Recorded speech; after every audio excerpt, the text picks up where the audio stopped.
Welcome students and teachers to lesson number 7 और इस lesson का टाइटल है do your best and leave the rest. अब देखिए दुनिया में दो तरह के लोग होते हैं, एक होते हैं जिनको बोलते हैं भाग्यवादी और दूसरे होते हैं वो जिनको बोलते हैं कर्मवादी। भाग्यवादी वो लोग होते हैं जो कि मान के चलते हैं कि जो भाग्य में मिलना है सो मिलना है, तो इसलिए कोई काम नहीं करते, ऐसा करते हैं बस कमरे में जाकर के सो जाते हैं, इनको बोलते हैं भाग्यवादी लोग।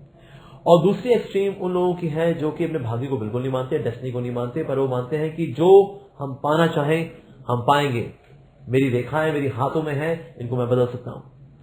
और इस तरह से कर्मवादी लोग होते हैं, वो कर्मठ होते हैं और सिर्फ अपने ऊपर ही विश्वास करते हैं और ये नहीं मानते कि कोई डेस्टिनी जैसी कोई चीज होती है।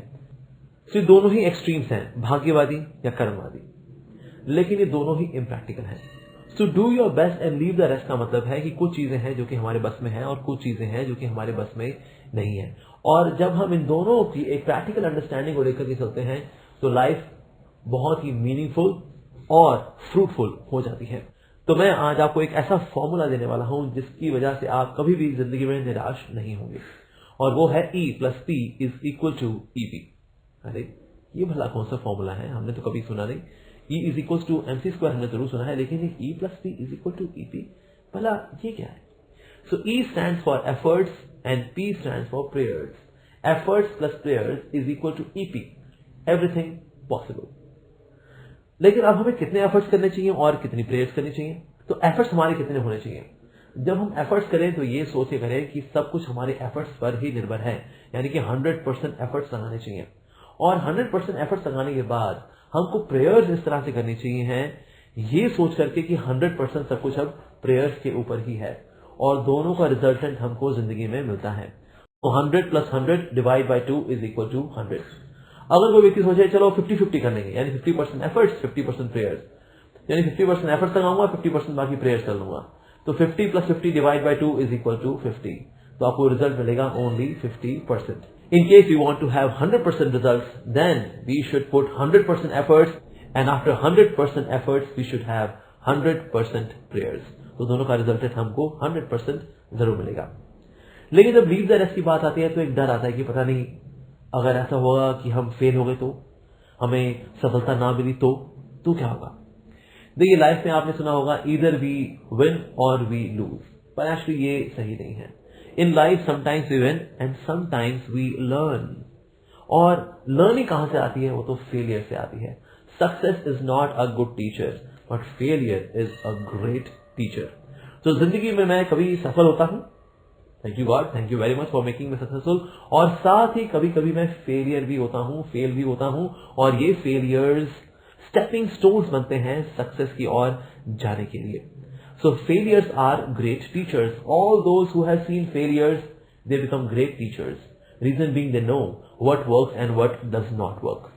जैसे थॉमस अल्वा एडिसन ने 500 बार ये एक्सपेरिमेंट किया कि बल्ब जल जाए, लेकिन बल्ब नहीं चला, और उसके बाद 500 बार एक्सपेरिमेंट करने के बाद जाकर के जब बल्ब जला, और प्रेस रिपोर्टर्स को जब वो एड्रेस कर रहे थे तो एक रिपोर्टर ने उनसे पूछा कि थॉमस अल्वा एडिसन जी, क्या आपको दुख नहीं हुआ, आपको निराशा नहीं हुई कि 500 बार आपने कोशिश की और बल्ब नहीं जला? तो थॉमस अल्वा एडिसन ने कहा कि मुझे बिल्कुल निराशा नहीं हुई, रीजन बीइंग मैंने 500 वो तरीके सीखे जिससे कि बल्ब नहीं जलता, और उसके बाद मैंने वो तरीका भी सीखा जिससे कि बल्ब जलता है। So in life sometimes we win and sometimes not lose but we learn.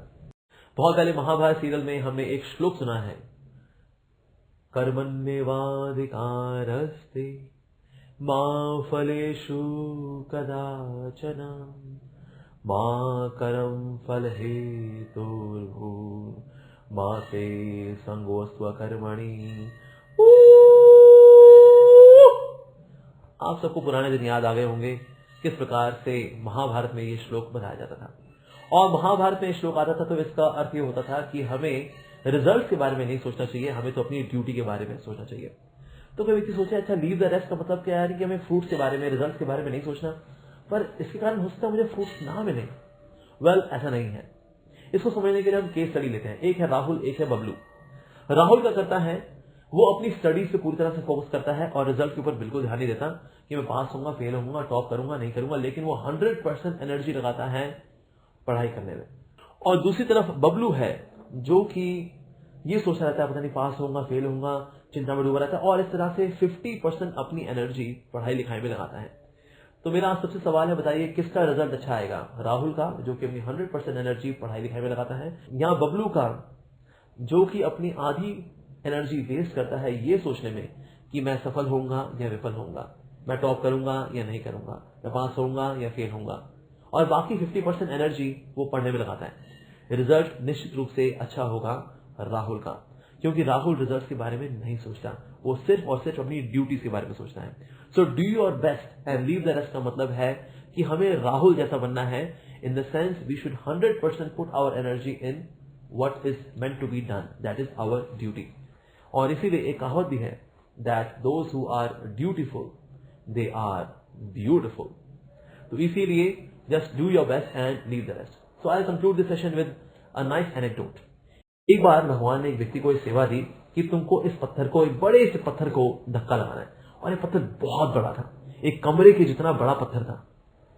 तो उस व्यक्ति ने कहा चलो ठीक है, भगवान ने ये सेवा दी है, चलो धक्का लगाता। तो उसने धक्का लगाया, उसने खूब धक्का लगाया, धक्का लगाता रहा, लेकिन ये पत्थर जो है 1 इंच भी नहीं हिला।